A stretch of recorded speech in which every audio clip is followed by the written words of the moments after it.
আবার আসিব আমি ফিরে ধানসিঁড়িটির তীরে এই বাংলায়। হয়তো মানুষ নয়, হয়তো শঙ্খচিল শালিকের বেশে, হয়তো ভোরের কাক হয়ে এই নবান্নের কার্তিকের দেশে। কুয়াশার বুকে ভেসে একদিন আসিব এই কাঁঠাল ছায়ায়। হয়তো হাঁস হব কিশোরের ঘুঙুর রহিবে লাল পায়। সারাদিন কেটে যাবে কলমির গন্ধ ভরা জলে ভেসে ভেসে। আবার আসিব এই বাংলার নদী মাঠ ক্ষেত ভালোবেসে। জলাঙ্গির ঢেউয়ে ভেজা বাংলার এ সবুজ করুণ ডাঙায়।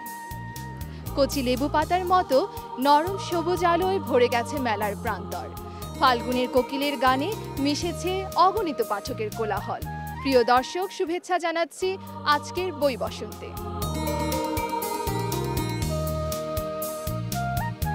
শুরুতেই প্রতিকৃতি, আর আজকের প্রতিকৃতির মুখ রূপসী বাংলার কবি জীবনানন্দ দাশ। জীবনানন্দ দাশ বাংলা কাব্য আন্দোলনের রবীন্দ্র বিরোধী কাব্যধারার অন্যতম কবি। জন্ম 1899 সালের 17 ফেব্রুয়ারি বরিশালে। 1927 সালে তার প্রথম কাব্যগ্রন্থ ঝরা পালক প্রকাশিত হয়। গ্রাম বাংলার ঐতিহ্যময় নিঃসর্গ তার কাব্যে হয়ে উঠেছে চিত্ররূপময়। বিশেষ করে রূপসী বাংলা কাব্যগ্রন্থে যেভাবে আবহমান বাংলার সৌন্দর্য প্রকাশিত হয়েছে, তাতে তিনি রূপসী বাংলার কবি হিসেবে খ্যাত হয়েছেন। আধুনিক কাব্যকলার ইজম প্রয়োগ ও শব্দ নিরীক্ষার ক্ষেত্রে তার অনন্যতা বিস্ময়কর। কাব্যে উপমা প্রয়োগেও তার নৈপুণ্য তুলনাহীন।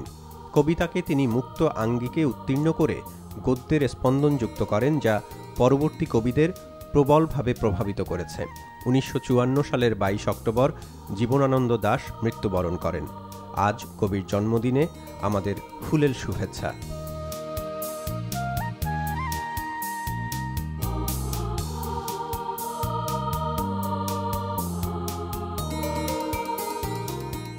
দর্শক, আমরা যখন বই সংগ্রহ করি, সত্যিকার অর্থে আমরা কিছু আনন্দকেই সংগ্রহ করি। এবারের আয়োজন মেলার মুখ, আর এই মেলার মুখে থাকছে নবীন প্রবীণ লেখক সাহিত্যিকদের কথা এবং মেলায় আগত কিছু পাঠকদের মতামত।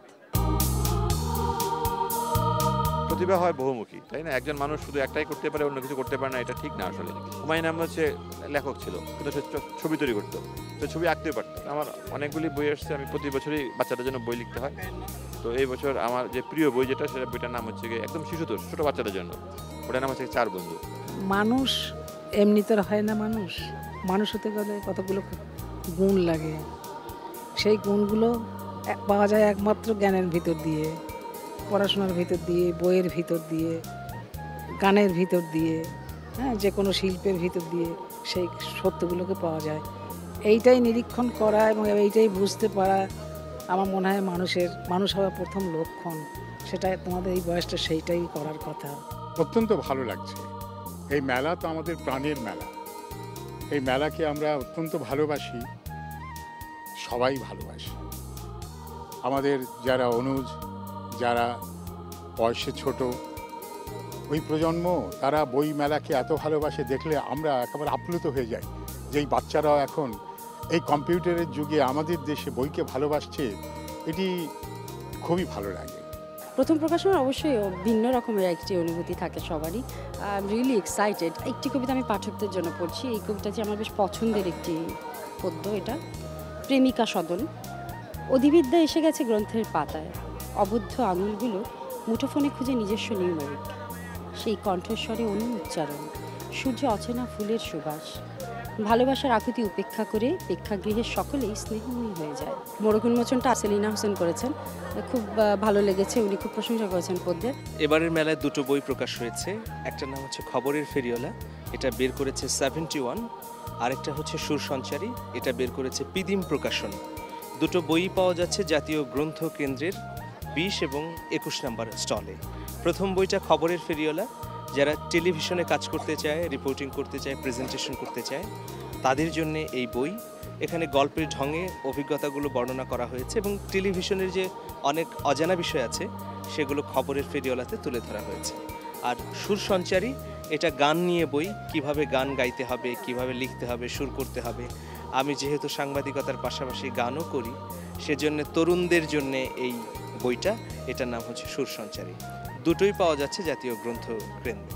আমি আমার বাবার সাথে মেলায় এসেছি, আমার খুব ভালো লাগছে, আমি প্রতিবার মেলায় আসবো। আমি সিন্ড্রেলার বই আর অনেক গল্পের বই কিনেছি, আরও ঘুরে ঘুরে দেখবো, ভালো লাগলে কিনবো। আমি ইশরাক, এসেছি টাঙ্গাইল থেকে। মেলায় এসে আমার খুব ভালো লাগছে। আমি অনেকগুলো বই কিনেছি, মেরি শেলির ফ্রাঙ্কেনস্টাইন কিনেছি, তারপর কবি কিনেছি, তারাশঙ্কর বন্দ্যোপাধ্যায়ের পাওলো কোহেলকোর দ্য অ্যালকেমিস্ট কিনেছি, আরও অনেকগুলো বই কিনবো। আমি গতবারও বইমেলায় এসেছিলাম, কিন্তু এবারে বইমেলায় আসার পর যেটা মনে হলো যে বইমেলাটা খুব কালারফুল, সবাই খুব স্বচ্ছন্দে ঘোরাফেরা করছে এবং খুব পরিষ্কার পরিচ্ছন্ন, খুব ভালো লাগছে। এই মুহূর্তে মনে পড়ছে প্রমোদ চৌধুরীর কথা। তিনি বলেছেন, বই কিনে কেউ কখনো দেউলিয়া হয় না। চলুন দর্শক, জেনে নেই মেলায় নতুন কি কি বই এসেছে। গল্প সমগ্র 1 মাহবুব তালুকদারের গল্পগ্রন্থ। বইটি প্রকাশিত হয়েছে চন্দ্রদ্বীপ প্রকাশনী থেকে।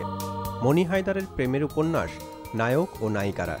বইটি প্রকাশিত হয়েছে দেশ পাবলিকেশনস থেকে। লোক থেকে প্রকাশিত হয়েছে কাব্যগ্রন্থ কবিতা সংগ্রহ। লিখেছেন কামরুজ্জামান কামু। বাছাই মুখ ও মুখোশ, আঁকা ও লেখা মাসুক হেলাল। বইটি প্রকাশিত হয়েছে পারিজাত প্রকাশনী থেকে। উপন্যাস স্বপ্নযাত্রা 1971। দীপু মাহমুদের লেখা এই বইটি প্রকাশিত হয়েছে পার্ল পাবলিকেশনস থেকে। কখনো নক্ষত্রের পানে চেয়ে, আবার কখনো বেদনার পানে চেয়ে অনেক কবিতা লিখে গেল যুবকের দল। তরুণ কবির কলমের খোঁচায় বেঁচে থাকুক বাংলা সাহিত্য, এই প্রত্যাশায় শেষ করছি আজকের বই বসন্তে। ভালো থাকুন, সুস্থ থাকুন, আনন্দে থাকুন সবাই।